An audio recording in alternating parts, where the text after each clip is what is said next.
आप सभी को जय श्री राम।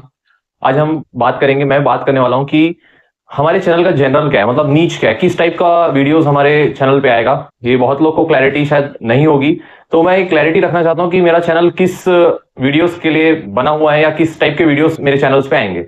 तो मैं बता देना चाहता हूं कि मेरा चैनल किस तरीके से जुड़ा है, मेरे क्वालिफिकेशन से जुड़ा हुआ है, मेरे अचीवमेंट्स, मेरे इंटरेस्ट से जुड़ा हुआ है। उस टाइप के वीडियोस जो है आपको मेरे चैनल पे देखने को मिलेंगे। उसको पहली चीज ये डिस्कस करेंगे, दूसरी चीज ये डिस्कस करेंगे कि पढ़ाई में मन कैसे लगाना है, क्योंकि एग्जामिनेशन तो हर किसी को देना है, तो पढ़ाई में मन कैसे लगाएं, इस पे बात करेंगे। तीसरी चीज में बात करेंगे, जो बोर्ड एग्जामिनेशन अभी बच्चे दे रहे हैं, जो एस्पिरेंट्स दे रहे हैं, उनको हम कैसे, मतलब उस एग्जाम को हम कैसे अप्रोच कर सकते हैं, वो क्या क्या ट्रिक्स हो सकती है, क्या क्या टाइम मैनेजमेंट के ट्रिक्स हो सकते हैं, क्या क्या मेथड हो सकता है जो हम फॉलो करेंगे तो बेटर हो सकेंगे। उस चीज पे भी हम आज जो है बात करने वाला है। मैं इस वीडियो में बात करने की पूरी कोशिश करूंगा, अपने एक्सपीरियंस पे, अपने नॉलेज पे, जितना भी मैं जानता हूं। हो सकता है कि आप इस वीडियो से बहुत कुछ ऐसा लेकर चले जाएं जो आपने एक्सपेक्ट नहीं किया था, कि एक नए यूट्यूबर से आप इतना कुछ कैसे सीख सकते हैं, या कुछ जो भी तरीके से आप नया वीडियो आप किसी भी यूट्यूबर का देखते हैं तो आपको ये लगता होगा कि यार ये हमें क्या बताएगा, लेकिन ऐसा नहीं होगा। इस वीडियो से आप डेफिनेटली कुछ नहीं तो आप 10% इंप्रूव होकर ही जाएंगे यार, मैं इतना वादा कर सकता हूं आपसे। तो इस वीडियो को आप पूरा देखिए, और उसके बाद जो भी आपको जैसा भी फीडबैक देना हो आप कमेंट सेक्शन में लिखिए, और अच्छा लगेगा तो सब्सक्राइब करके शेयर जरूर कर दीजिएगा। तो मैं पहली बात शुरू करते हैं, इस चैनल में किस टाइप के वीडियोस आएंगे। ठीक है, तो वो मेरे क्वालिफिकेशन पे बेस्ड है, तो हम उससे ऊपर पहले डिस्कस करते हैं कि मैंने क्या क्या क्वालिफिकेशन मेरे हैं। सबसे पहले मैं अपने बारे में बता दूं, मेरा नाम है सजल शर्मा, और मैंने सीबीएसई 10th और 12th सीबीएसई से की हुई है। उसके बाद बीटेक मैकेनिकल इंजीनियरिंग करके मैंने गेट क्वालिफाई किया है, जो कि ये चीज यहां पर मेंशन है। ज्यादा मैं उस बारे में बताना नहीं चाहता, क्योंकि वो पास की बात थी जिससे मैं नॉलेज ले सका हूं। लेकिन अब प्रेजेंट में जो है, मुझे जितना भी कॉम्पिटेटिव एग्जाम का, मैं पास आउट 2021 का हूं यार।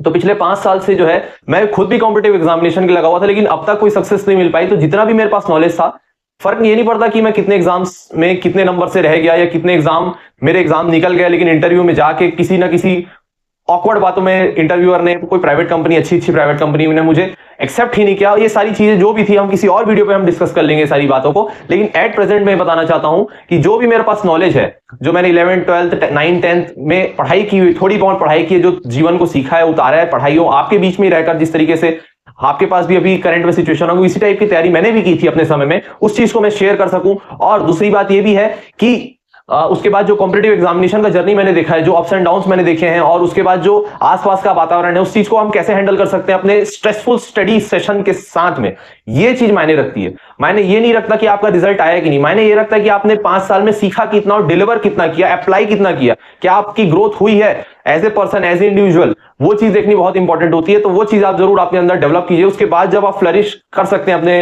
रेस्ट ऑफ योर लाइफ में। तो ये एक इंपॉर्टेंट फेज होता है। मुझे लगा कि मैं सरकारी नौकरी की तैयारी करनी चाहिए, अभी भी कर रहा हूं, अभी भी कर रहा हूं जी, अभी भी कर रहा हूं। लेकिन अब एक चीज और ऐड कर दी, क्योंकि 5 साल के बाद जो है थोड़ा सेल्फ होना चाहिए इंसान को। मेरे हिसाब से वो 3 साल में हो जाना चाहिए, 2 साल मैंने एक्स्ट्रा दिए, क्योंकि कुछ अपने निज कारण थे, उस विषय में बात नहीं करूंगा, कोई ऐसा नहीं, पारिवारिक समय था, तो उस चीज में मैं ध्यान ज्यादा दे रहा था। मेरी दादी जो है थोड़ी अस्वस्थ रहती थी, तो मेरा झुकाव लगाव बहुत ज्यादा था, मतलब मैं मन से पढ़ाई नहीं करता था, ये सत्य बात मैं आपको बता रहा हूं। और समय भी जानबूझकर, मेरे को जानबूझकर नहीं कहूंगा, लेकिन कहीं ना कहीं मन उसी चीज में लगा रहता है। लेकिन अनफॉर्चुनेटली वो पिछले वर्ष गुजर गई है। तो अभी मुझे ऐसा लगता है कि मैं regular time to time videos upload कर सकता हूं इस चैनल पे। कोई एक्सक्यूज नहीं है, कोई सेंटिमेंटल बातें नहीं कर रहा हूं मैं, जस्ट अपनी एक बात शेयर की आपसे। तो मैं ये कहना चाहता हूं कि एग्जाम की तैयारी आप कैसे, किस स्पेस पे कर सकते हैं, और उसके बाद कैसे फेलियर्स को हैंडल करना है, ये भी एक इंपॉर्टेंट चीज है। क्योंकि फेलियर यार अर्ली लाइफ पे आप देख लेते हो ना, तो बाकी के लाइफ में, ये नहीं कह रहा कि आपके लाइफ में फेलियर नहीं आएगा, लेकिन ये जरूर कह सकते हैं कि जो लोग फेलियर पहले देख चुके हैं अपने लाइफ में, वो बाद में अगर फेलियर आता है, छोटा है बड़ा है, वो हैंडल बेटर करेंगे, वो सक्सेस भी बेटर हैंडल करेंगे। माइंड यू डियर जेंटलमैन,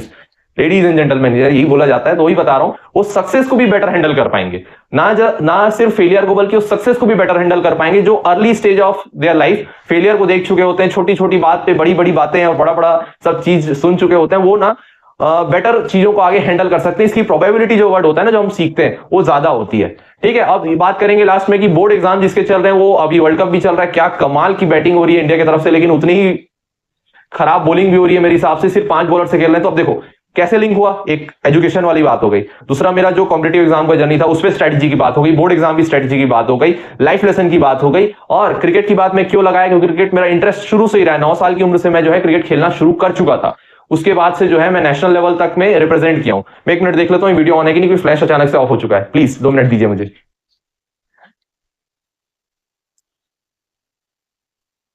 जी हाँ, वीडियो ऑन है, फ्लैश ऑफ हो चुका है, आप प्लीज मैनेज कर लीजिएगा।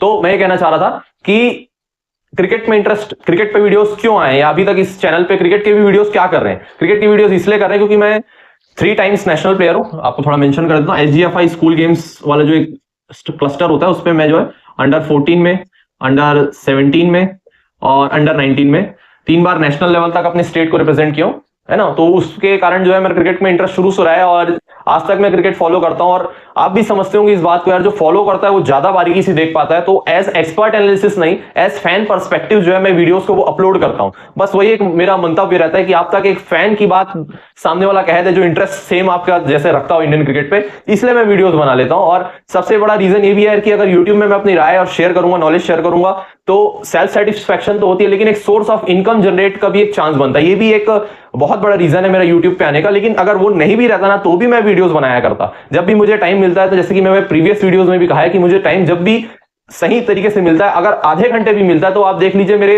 वीडियोस पे कोई एडिट्स नहीं होते। ऐसा नहीं कि मैं एडिट नहीं कर सकता, लेकिन कई बार टाइमिंग ऐसा नहीं हो पाती कि मैं एडिट कर सकूं उतना अच्छे से। अभी जैसे कुछ चीजें मेरे को आ भी नहीं थी कि थंबनेल कैसे बनाना है, लेकिन इस वीडियो में आपको थंबनेल मिलेगा क्योंकि मैं थंबनेल बनाना भी सीख गया हूं। और कोशिश करूंगा कि जो बैकग्राउंड नॉइज पिछले वीडियोस में अभी तक आपको मिल रहे थे, ये 50वीं वीडियो में आपको ये चीज का सामना ना करना पड़े या कम करना पड़े। ये चीज मैंने अपनी तरफ से कोशिश की है। तीसरी बात की क्रिकेट पे वीडियोस अगर आपको अच्छे लग रहे होंगे तो मैं एक और चैनल सेपरेट भी बना दूंगा, क्रिकेट विद सजल करके, उस पर भी मैं वीडियोस डाल दूंगा। लेकिन अभी इस चैनल पे फिलहाल इसी टाइप के वीडियोस आएंगे, बोर्ड एग्जाम से रिलेटेड वीडियोस आएंगे और कॉम्पिटिटिव एग्जामिनेशन से रिलेटेड वीडियो आएंगे और लाइफ लेसन पे भी जो भी मैं आज तक स्पिरिचुअल जर्नी में जहां तक भी जितना भी पाया हूं वो चीज आपको उस समस्याओं से, जैसे मैंने अगर कुछ हेल्प लिए वहां से या वो चीज सत्य पाई है, वो कोशिश करूंगा एज इट इज आप तक सामने रख दूं। फिर आपकी चॉइस है whether you want to take it और नॉट। आपको एक्सेप्ट करना है तो आप कीजिए कि वो चीज सही है कि नहीं। वो अपने ऊपर एक्सपीरियंस पे डिपेंड करता है, अपने लॉजिक पॉइंट पे भी डिपेंड करता है कि आपकी लॉजिक के अनुसार वो तथ्य सही बैठ रहा है कि नहीं बैठ रहा है। अब मैं बोल दूंगा आपको वो चीज सही नहीं लगेगी तो ये भी बात ठीक नहीं है कि मैंने कुछ चीज बताई, वो आपने अप्लाई की और आपके जीवन में वो चीज काम नहीं की, तो आपका तो अश्रद्धा डेवलप हो जाएगी ना भाई, कि भाई इसकी बातों में वो बात नहीं करके ये सही नहीं कहता। पर लेकिन जो भी मैं कह रहा हूं अपने संत जन, बड़े बड़े जो महापुरुष है उनकी वाणी में बहुत सुना हूं, बहुत तो नहीं थोड़ा बहुत भी सुना हूं अगर, तो उस पर जितना भी मैं उससे भी कम अप्लाई कर पाया हूं, जो एक्सपीरियंस मैं देखा हूं वही जो है आपको बताने की कोशिश करूंगा। और एक प्रैक्टिकल पर्सपेक्टिव भी है कि लाइफ पे अपन आप कैसे अपने आप को कैरी कर सकते हैं with all the situations around you, है ना। उस चीज पे अपने को ध्यान अच्छे से देना है। और ये हमारा चैनल का टाइप हो गया। और पढ़ाई में मन लगाने की हम दूसरी बात करने वाले थे इस चैनल में। तो पढ़ाई में मन लगाने के लिए सबसे पहले आपको किताब खोलना पड़ेगा। 3-4 स्टेप्स बता रहा हूं मैं, कृपया ध्यान से सुन के इसको फॉलो करने की कोशिश कीजिए, आपको बेटर रिजल्ट मिलेगा। जैसे अब एग्जाम है उसके लिए मन लगाने वाली बात तो थोड़ी कम है, उसमें डर कम कैसे हो वो वाली बात ज्यादा काम करेगी, उस पर भी डिस्कस कर लेंगे। पहले बात कर लेते हैं कि पढ़ाई पे मन कैसे लगाएं। तो पढ़ाई में मन लगाने का यार आप 3-4 तरीका आप देख लीजिए। सबसे पहले बुक खोल लीजिए। पहला चीज, open the book. I hope थोड़ा लाइट कम नहीं हो रहा होगा, दिख रहा होगा, लेकिन अगर कम पड़ रहा है तो प्लीज मैनेज कर लीजिए। देखता हूं अगर लाइट चालू हो जाए तो। 1 मिनट वेट जी, लाइट स्टार्ट हो गई। थोड़ा सा पीछे वाला ट्यूबलाइट है उसका लाइट आ रहा होगा मेरे हिसाब से। थोड़ा ये पहला स्टेप है कि बुक, किताब खोल के बैठ जाइए। दूसरी बात है कि आप क्वेश्चंस को रीड कीजिए। बैक एक्सरसाइज के जो क्वेश्चंस होते हैं ना, क्वेश्चंस रीड कीजिए आप। जो एक्सरसाइज के होते हैं ना, उस क्वेश्चन को रीड कीजिए, ठीक है। इसके बाद आप देखिए कि मैं कितना सीख पाया किसी टॉपिक को। Teach someone the concept.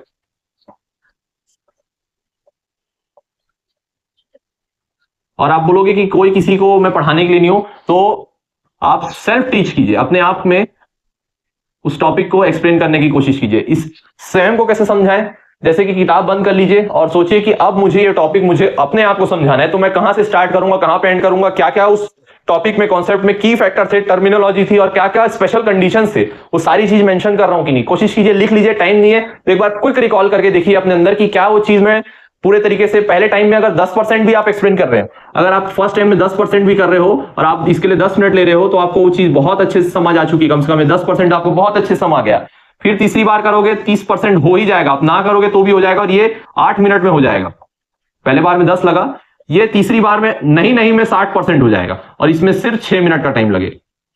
तो ये आप कोशिश कर सकते हैं कि 20 से 25 मिनट का एक सेशन अगर आप लगाते हो स्टडी का, है ना, तो उसमें आप एक टॉपिक को अच्छे से टीच कर सकते हो, और इस 60% में बहुत ही मतलब ऐसा कोशिश कर रहा हूं कि आप फर्स्ट टाइम पढ़ रहे हो, नहीं तो इससे ज्यादा आप रिटेंशन करके निकलोगे इस 20-25 मिनट के सेशन से। फर्स्ट टाइम में गलती क्या होती है मालूम? आप किताब खोल के बैठे, सपोज आप 11th के नए नए स्टैंडर्ड में आए हैं आप, और किताब खोली आपने आर डी शर्मा, ठीक है, आर डी शर्मा आपने किताब खोली, और आप ये सोचने लगे कि आर डी शर्मा मेरे को पूरे अच्छे तरीके से एक बार में समझ में आ जाए। तो यार ऐसा एक बार में तो होता नहीं है ना, कि एक बार में आपको सब चीज समझ में आ जाए। पहले टाइम में चीजें समझ में नहीं आती, इस चीज का खास ख्याल रखें। पहले टाइम में आपको अटेंशन देना पड़ता है, और अटेंशन के बाद जो है चीजें समझ में आती हैं, रिवीजन से चीजें समझ में आती हैं। ऐसा नहीं होता कि यार फर्स्ट टाइम में सब कुछ समझ में आ जाए। हर चीज फर्स्ट टाइम में समझ में आने लग जाए तो हम तो साइंटिस्ट बन जाएंगे ना। और फर्स्ट टाइम इसलिए भी समझ नहीं आती, अगर आप 11th में 9th में, तो एक बहुत बड़ा सिग्निफिकेंट जंप होता है between 8th, from 8th to 9th और फ्रॉम 10th टू 11th। आपको जो जंप होता है ना स्टडीज में, एकेडमिक्स में बहुत बड़ा होता है, एक सामान्य सा गैप नहीं होता। 9th क्लास में जो है आप सेल्फ रीडिंग समझते हैं, अपना आंसर सेल्फ जो बोलते हैं ना वो लिखना सीखते हैं, जो ओन वर्ड्स जो मेंशन करते हैं ना, आप लोगों को भी क्लास में टीचर्स ने कहा होगा कि डेफिनेशन ज्यादा मत सोचिए, ओन वर्ड्स में आंसर लिखिए। तो 8 से 9 का जो जंप होता है वो उस चीज का ही पहला चैलेंज होता है कि यार मैं तो देखो इतना सारा कंटेंट याद नहीं कर सकता, तो समझ के ओन वर्ड्स में लिखना एक अपने आप में चैलेंज होता है। प्लस जो क्वेश्चन बुक में होती है वो एज इट इज पहले तक आ जाते थे, अब नए नए क्वेश्चन आते हैं तो आपको चैप्टर को जो है थॉरोली रीड करना पड़ता है, वो एक फैक्टर सामने आ जाता है। लेकिन 10th और 11th में क्या आप स्पेसिफिक हो जाते हैं अपने स्ट्रीम से रिलेटेड, और उसमें इन डेप्थ हो जाता है, उसमें डिफिकल्टी लेवल भी एक राइज हो जाता है। जैसे 11th आपको ना काफी टफ लगता है कई स्टूडेंट्स को, जैसे मेरे को भी 11th लगा था भाई टफ, मैं नहीं बोलूंगा। जैसे मैंने आर डी शर्मा खरीदी थी क्लास 11th मैथमेटिक्स की, तो आप आर डी शर्मा जो है किस तरीके से यूज कर सकते हो ये भी मैं आगे वीडियो बना दूंगा, कि जो जंप किए 10th से 11th में सब्जेक्ट चूज किए, साइंस का सब्जेक्ट चूज किया, तो किस तरीके से तैयारी करते चल सकते हैं, इतनी बड़ी मोटी किताब आप कैसे कंप्लीट कर सकते हो। ये नहीं तो कम से कम एनसीईआरटी फॉलो करो, वो नहीं करो तो कम से कम बेसिक कॉन्सेप्ट लेके चलो 11वीं में, ताकि 12वीं और आगे आपके स्पेशलाइजेशन इंजीनियरिंग में आपको बहुत आसानी हो। वो आपको कॉम्पिटिटिव एग्जामिनेशन में बहुत हेल्प करता है, नहीं तो फिर घुमा फिरा के वही तैयारी होती है कॉम्पिटिटिव एग्जामिनेशन में, मैं देखा हूं। ठीक, बात इसकी हुई। अब बात पढ़ाई में मन लगाने के लिए किताब खोल के आधा घंटा बैठ जाओ, जैसे कि 20-25 मिनट मैंने बोला, उसके क्वेश्चन रीड कर लो, उसके बाद किताब खोले ना 5 मिनट बाद क्वेश्चन रीड कर लो, उसके बाद क्वेश्चन का आंसर के लिए बीच बीच के टॉपिक्स को पढ़ने लगो। उसके बाद जैसे ही पढ़ लिया उसके बाद खुद टीच करो अपने आप को। पहले बार में 10% ही होगा, पिछले दूसरे बार 30 होगा, 60 होगा, 70 होगा, ऐसे करके समझ में आ जाएगा। 1 घंटे में आप बहुत कंठस्थ से करके निकलोगे उस टॉपिक को। ये इंटरेस्ट बनाने का तरीका है, शुरू का 2 प्रोसेस जो है ना, ये इंटरेस्ट बनाने का तरीका है। यहीं पे आधे लोग लैग कर जाते हैं कि कौन किताब खोलेगा, कौन पढ़ाई करेगा और कौन क्वेश्चन सॉल्व करेगा। यही 2 मेन चीज है कि आपको एक किताब अपने आसपास रखनी है, किताब खोल के बैठना है, क्वेश्चन को रीड करना है। क्वेश्चन रीड करोगे आपसे नहीं बनेगा, आपके अंदर थोड़ा सा भाव आएगा कि यार मेरे से नहीं बन रहा है, एग्जाम डे क्या होगा, वो हल्का सा फियर फैक्टर अंदर आएगा। उसके बाद आप चैप्टर को खोलोगे, कुछ थोड़ी कोशिश करोगे समझने का, कुछ चीजें समझ में आएंगी, कुछ चीजें समझ में नहीं आएंगी। जितनी समझ में आई उसके बेस पे फिर सॉल्व करना, नहीं हुआ फिर टीच करना, फिर कम बैक करना, फिर नोट्स सॉल्यूशन देखना, फिर से एक बार पढ़ाई करना। तो ऐसे करके आपका परसेंटेज बढ़ जाता है एक बार में। लेकिन आप बोलोगे कि मैं एक बार पढ़ा 100% पढ़ लिया, आंसर नहीं बना, तो ये चीज कोई मतलब की नहीं रह जाती है। वो वेस्ट ऑफ टाइम है, वेस्ट ऑफ इंटरेस्ट, मतलब इंटरेस्ट खत्म कर देगा आपका। आप एग्जाम की 1 हफ्ते पहले पढ़ने की कोशिश करोगे और एमपी क्वेश्चन मिल जाए, एक्सपेक्टेड क्वेश्चन मिल जाए, उससे मेरा एग्जाम निकल जाए, ये सब चीजों में पड़े रहोगे और एग्जाम में आप जस्ट पास हो गए, या तो फिर वो भी मुश्किल हो जाता है कई स्टूडेंट्स के लिए। तो ये कोशिश करो कि आप ये पैटर्न साल भर फॉलो करो। मुझे नहीं लगता कि आपको पासिंग मार्क्स की कोई चिंता होगी एग्जाम के टाइम में, आप अच्छे नंबर से पास हो जाओ। क्योंकि मैं स्टडीज और अपना एकेडमिक्स के साथ जो अपना स्पोर्ट्स था, दोनों मैनेज करते हुए कोशिश कर रहा था, तो और ठीक ठाक में निकल गया। लेकिन एक इंपॉर्टेंट बात यह है कि स्टडीज में मैं इसलिए थोड़ा ठीक था क्योंकि मैं स्पोर्ट्स खेल रहा था। स्पोर्ट्स खेलने से आपका ब्रेन काफी अच्छे तरीके से फंक्शन करता है। तो मेरी एक पर्सनल सलाह है, आप अगर समय है तो अप्लाई करके देखिए। मेडिटेशन कर सकते हैं, मेडिटेशन के साथ थोड़े बहुत योगिक एक्सरसाइज कर लीजिए, या तो फिर आप कोशिश ये कर सकते हैं कि एक कोई स्पोर्ट खेल लीजिए। क्रिकेट एक बहुत ही अच्छा स्पोर्ट है, क्रिकेट खेल लीजिए, फुटबॉल खेल लीजिए, कुछ भी, badminton, volleyball, anything that you like, play any one sport. आप कम से कम 1.5 घंटा 2 घंटा जम के खेलिए, आपका उससे बहुत फायदा होगा। फिजिकली एक्टिव बॉडी में एक अच्छा ब्रेन फंक्शनिंग होता है और उससे आपका बेटर अंडरस्टैंडिंग होता है कॉन्सेप्ट का। कई बार नहीं तो आप खोल के किताब रखोगे, कुछ समझ में नहीं आएगा और कहोगे कि एग्जाम में भी अच्छा परफॉर्मेंस हो जाए, तो उससे नहीं होता। फिर एक लूप बनता है बढ़िया वाला, डर आता है, फिर लो इन कॉन्फिडेंस, फिर एंग्जाइटी, फिर वो फेलियर, वो मस्त वाला लूप बनता है, कई साल चलता है। और वो जैसी छुट्टी आती है वापस से सब चीज रिलैक्स, एग्जाम आता है फिर वो बटन ऑन हो जाता है। तो वो कोई मतलब नहीं है। एग्जाम टाइम में जरूरत से ज्यादा नहीं डरना है, थोड़ा सा ही डरना है। उतना ही डरना है कि आप जितना डरने के कारण पढ़ाई कर सको, उतना ही जरूरी है, नहीं तो एकदम केयरलेस भी नहीं रह सकते आप। ठीक है। और इंटरेस्ट बनाने की मैंने ये सारी बातें बता दी। बोर्ड एग्जाम के लिए टिप्स, कल फाइनल मैच है, परसों बोर्ड एग्जाम है, खासकर मैथ्स का एग्जाम है, कैसे करें। मैथ्स का एग्जाम आप ये कर सकते हो कि सैंपल पेपर में पहले भी बताया था, सैंपल पेपर सॉल्व कर लो। सैंपल पेपर के साथ साथ आप ये कोशिश करो कि प्रीवियस ईयर क्वेश्चन को ना आप सॉल्व मत करना। अब जैसे मैट्रिसेस है, डिटरमिनेंट्स है, डिफरेंशिएशन है, प्रोबेबिलिटी, इनके सॉल्यूशन देख के क्वेश्चन को देखते करते चलो। और उसके बाद जैसे कोई इंटीग्रेशन का स्पेसिफिक तरीका है या फॉर्मूला है या कुछ स्टेप है कि यहाँ पे थीटा को हम ये वाला चीज पुट कर देंगे, sine X plus cos X ही बन सकता है, साइन एक्स का ये फॉर्मूला 2 साइन स्क्वायर थीटा -1 ऐसा कुछ लगा सकते हैं। ये चीज अगर आप कर देते हो, जो भी फॉर्मूला ऐसे छोटे मोटे चीज बता रहा हूं, जैसे कॉस थीटा को आप 2 कॉस स्क्वायर थीटा बाई 2 -1 लगा सकते हो यहाँ पे, या cos square theta minus sine square theta लगा सकते हो। ऐसी जो बेसिक चीज होती है, या हम थीटा को यहाँ पे कॉस थीटा है तो कॉस इनवर्स एक्स लेते हैं, एक्स के फॉर्म में वेरिएबल बना के सॉल्व कर सकते हैं। ये सारी ट्रिक्स को मतलब ध्यान रखिए, ये चीज की मोमेंट में साथ देता है। और फट से जो 6 नंबर का जो क्वेश्चन होता है ना, 4 नंबर 6 नंबर का, उस क्वेश्चन उसी ट्रिक पे बेस्ड होता है, तो वो ट्रिक नहीं लगाओगे तो क्वेश्चन सॉल्व नहीं होगा और वो चीज में टाइम वेस्ट होगा, बाकी क्वेश्चन में अटेंशन कम होगा। टाइम कम देने के कारण आसान क्वेश्चन भी छूटते हैं। ऐसा चीज आपके साथ ना हो बिफोर दी बोर्ड एग्जामिनेशन, ये ध्यान रखना। पूरे पेपर में सबसे पहले जो आता है वही बनाना है, पहले पासिंग मार्क्स को देखना है, फिर आगे के क्वेश्चन को सॉल्व करना है। और कोई भी क्वेश्चन कहीं पे भी आप सॉल्व कर सकते हो, कोई फर्क नहीं पड़ता उस चीज से। ठीक है, तो बोर्ड एग्जाम की यही टिप्स है मेरी तरफ से कि सॉल्यूशन देखिए। आप बात करोगे कि मैथ्स में एक एक सॉल्यूशन करते जाओगे तो बहुत टाइम लेता है। आप चुनिंदा क्वेश्चन को लीजिए, हर चैप्टर से सोच लीजिए मेरे को 10 से 10 सवाल ही लगाने, बस 11वां सवाल नहीं लगाना है, उसका 11वां सवाल सिर्फ सॉल्यूशन देखूंगा मैं।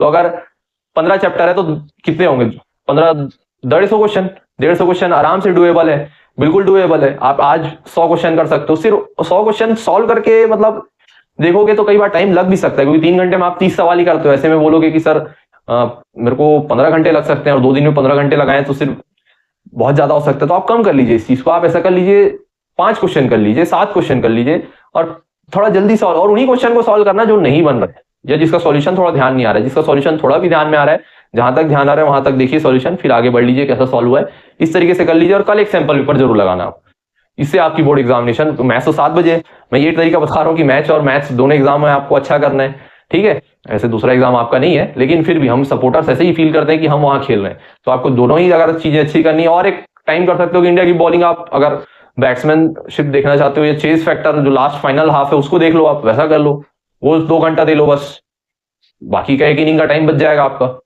ऐसा भी कर सकते हो आप, तो 2 घंटा अगर कल निकाल के दे दोगे तो कोई टेंशन की बात नहीं है। और जो तरीका मैं बताया हूं कि भाई सॉल्यूशन देख लो आप चैप्टर का, जो क्वेश्चन नहीं बनता है बस वही बनाना है, फिक्स कर लो। 5 से 7 क्वेश्चन प्रैक्टिस में रहे, और ये 5 से 7 क्वेश्चन ना फिक्स चैप्टर के ही रखना, जैसे कि डिफरेंशिएशन, इंटीग्रेशन, प्रोबेबिलिटी, ये 3 के सॉल्व करके ही जाना।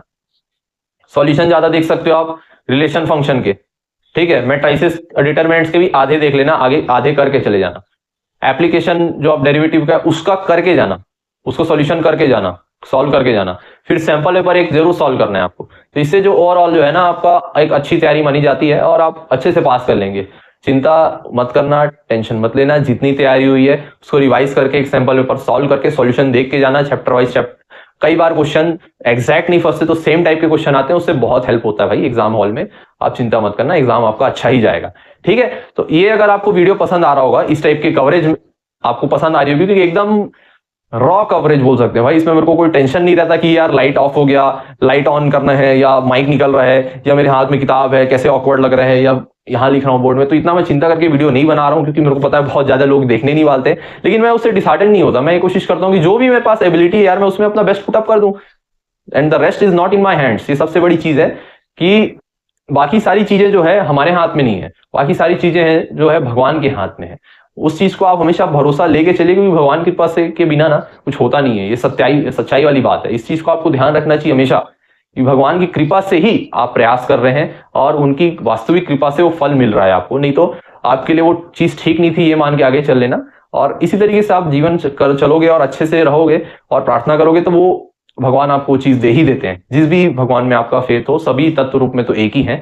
बाकी ये छोटा सा एक लेसन इसलिए था क्योंकि सारा चीज, सारा टेंशन, सारा स्ट्रेस अपने ही हाथ में रखना है, मैं ही करूंगा, ये चीज आई थिंक जब आप लाइफ में आगे बढ़ोगे तो आपको रियलाइज होगा कि सब कुछ मेरे हाथ में नहीं है, कुछ चीजें ही है, और उस कुछ चीज में ही भगवान की मतलब इच्छा या प्रयास या कृपा आपको दे रहे हैं, तब वो आप कर पा रहे हो। ठीक है, बाकी चीज भी आप अपने आप को वो पात्रता सिद्ध करोगे, भगवान के चरणों के आश्रित रहोगे तो वो पात्र भी बना देंगे आपको। जैसे कि अब आप मांग रहे हो कि मेरे को एक साथ एक बड़े वाले डब्बे में चॉकलेट मिल जाए और आपका डब्बा जो है छोटा सा है, वो सारा चॉकलेट उसमें कैसे डलेगा? पात्र तो छोटा है अभी, तो आपको अपने पात्र को रीडिजाइन करना होगा, अपनी पात्रता, अपनी एलिजिबिलिटी को बढ़ाना होगा, तब वो चीज मिल जाएगी आपको।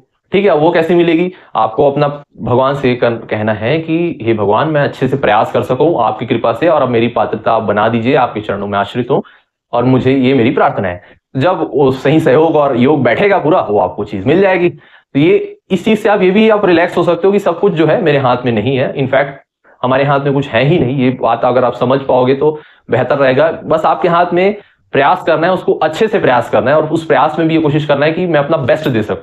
ठीक है, तो ये इस टाइप का एक वीडियो था जिसमें मैं क्लियर करना चाहता था कि भैया ये इस टाइप के मेरे वीडियोस आएंगे इस चैनल पे, और इस चीजों पे हम बात करते चलेंगे आगे भी, है ना। तो अगर 11th जो एंटर करेंगे अभी नेक्स्ट मंथ से, उनको किस टाइप के वीडियोस चाहिए होंगे, क्या सिलेबस होता है, किस टाइप से आपको तैयारी करनी चाहिए 11th की या 9th की या 12th की, ये सारी वीडियोस या मैं लाने की कोशिश करूंगा आपके लिए। और उसको अगर आप ये वाले वीडियो आप यहाँ तक देख रहे हो तो यार सब्सक्राइब कर लेना अगर अच्छा लग रहा है, और शेयर जरूर कर देना। और जो भी इंप्रूवमेंट आपको चाहिए, जैसा भी जिस भी टाइप का, वो कमेंट डाउन कर सकते हैं। जो भी आप टॉपिक पे वीडियो चाहते हो, कि मैंने अपनी क्वालिफिकेशन तो सारी बता ही दी है, तो जो भी आपको लगता है जिस लायक में हूं, आप जो है कमेंट डाउन कर देना। मैं कोशिश करूंगा, अगर मेरे बस में रहेगा तो मैं वीडियो जरूर बना दूंगा। ठीक है, जय श्री राम।